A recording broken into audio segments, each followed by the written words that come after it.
T'es-tu déjà posé la question de savoir quelle est véritablement la conduite, quelle est l'attitude que je dois avoir lorsque je suis en présence des autres, dans un environnement particulier, par exemple à l'église?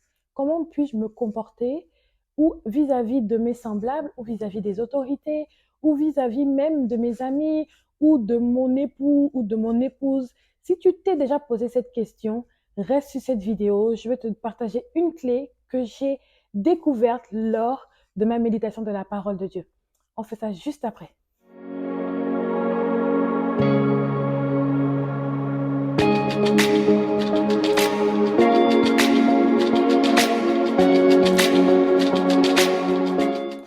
La Bible dit dans 1 Thessaloniciens, verset 6, nous n'avons point cherché la gloire qui vient des hommes, ni de vous, ni des autres. Nous aurions pu nous imposer avec autorité comme apôtres de Christ. Mais nous avons été pleins de douceur au milieu de vous, de même qu'une nourrice prend un tendre soin de ses enfants. Nous avons été pleins de douceur. En fait, ce mot douceur m'a littéralement marqué. Alors j'aimerais vous parler de la douceur dans vos relations. La douceur, ce n'est pas forcément parler doucement. Ce n'est pas forcément ne pas hausser le ton. Il y a des gens qui n'osent pas le ton lorsqu'ils parlent, mais ils ne sont pas doux. La douceur aussi, c'est pas forcément le fait d'être posé, genre quelqu'un qui n'est pas toujours en activité. C'est pas forcément ça la douceur. La douceur est tellement fondamentale parfois pour pouvoir interagir avec les autres. Il y a des gens aujourd'hui qui ne vont pas forcément mettre l'accent sur la douceur, mais ils vont mettre l'accent sur leur titre, ils vont mettre l'accent sur l'autorité qu'ils ont, ils vont mettre l'accent sur le pouvoir qu'ils peuvent avoir sur les autres, ils vont mettre l'accent sur la mission qu'ils ont, mais de la mauvaise manière. Ils vont vouloir mettre l'accent sur le fait qu'ils doivent faire des choses, mais de la mauvaise manière. Ce n'est pas parce que tu as reçu un mandat, une mission du Seigneur, que tu penses que la mission est plus importante. Ok, on est d'accord avec ça, mais la manière dont tu fais la mission compte énormément. Tu ne peux pas faire la mission, tu ne peux pas dire que la mission est importante et tu écrases les autres. Tu ne peux pas dire que la mission est importante et tu n'arrives pas à être rempli de douceur, rempli de tendresse vis-à-vis des personnes avec lesquelles tu dois faire la mission. Tu ne peux pas venir t'imposer aux gens avec autorité parce que tu as reçu une autorité et tu viens t'imposer aux autres et tu manques de douceur. Tu peux être rempli de douceur et avoir l'autorité qui vient de Christ et accomplir ta mission avec les autres. Donc, comment on doit se comporter vis-à-vis des autres, notamment à l'église ou dans nos relations? Le premier principe que je te partage aujourd'hui, c'est être doux. Contrairement à ce que l'on pense, la douceur est un acte de soumission volontaire et sans restriction à Dieu. La douceur ne dépend pas d'une personnalité. La douceur est plutôt un engagement à avoir un autre mode de vie. La douceur, en fait, peut être assimilée à la tempérance. Être doux envers les frères et sœurs, c'est être patient, bienveillant et considérer les autres. La douceur ne dépend pas d'une personnalité. Comme je disais, ce n'est pas parce que tu parles doucement qu'on va dire que tu es doux. La douceur est un engagement à un autre mode de vie. La douceur est une soumission à la volonté de Dieu. La douceur est le fait que tu places les autres supérieurs à toi. Tu ne t'imposes pas.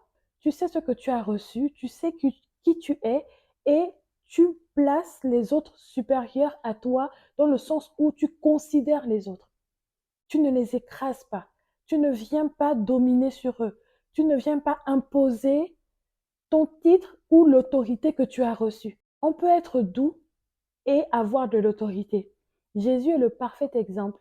Il a accepté d'être l'agneau immolé. Il était doux, mais il avait de l'autorité. La manière dont Jésus se comportait avec les autres, dans son environnement, avec ses disciples ou avec d'autres personnes, il mettait la douceur en avant. Pourquoi? Parce que la douceur permet d'être uni. La douceur permet d'avoir de l'unité, par exemple, dans ses équipes à l'église ou bien dans ses relations, dans sa relation avec ses amis ou avec son époux ou son épouse. Le contraire de la douceur, serait la brutalité, heu, le fait de venir, brutaliser les autres, pas forcément avec ses points et venir, mettre, c'est comme venir mettre la pression sur les autres, ne pas considérer les l'attitude ou bien les émotions ou bien les autres, donc venir avec brutalité, s'imposer. Imposer son titre, imposer son autorité. Contrairement à ce que l'on pense, la douceur est une force à utiliser sans modération dans nos relations humaines, dans nos interactions.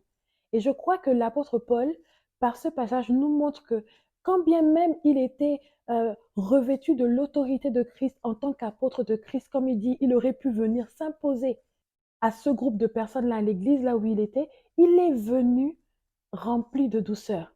Donc, la douceur permet de réunir. La douceur permet l'unité. Alors, je te donne cette clé aujourd'hui. Développe la douceur dans tes relations. Développe la douceur avec tes amis, avec ton partenaire, avec tes enfants. Développe la douceur dans l'église avec tes frères et sœurs. Et ne sois pas brutal. Ne viens pas mettre la pression aux gens, mais viens vraiment avec cet esprit de douceur-là.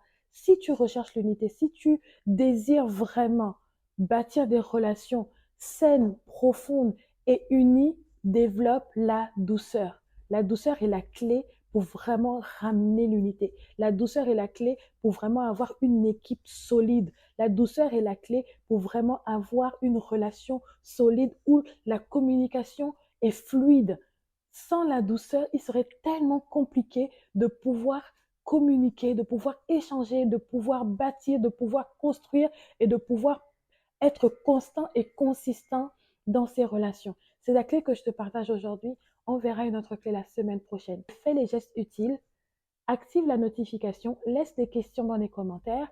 Je prendrai les questions pour répondre en vidéo. J'en ai déjà reçu plusieurs et je ferai des vidéos pour répondre aux questions et pour aider le plus grand nombre. N'hésite pas à partager également ce lien afin que vraiment le plus grand nombre puisse avoir accès à ces vidéos hebdomadaires. Que Dieu te bénisse et qu'il bénisse ta semaine et qu'il bénisse également tes relations. À bientôt.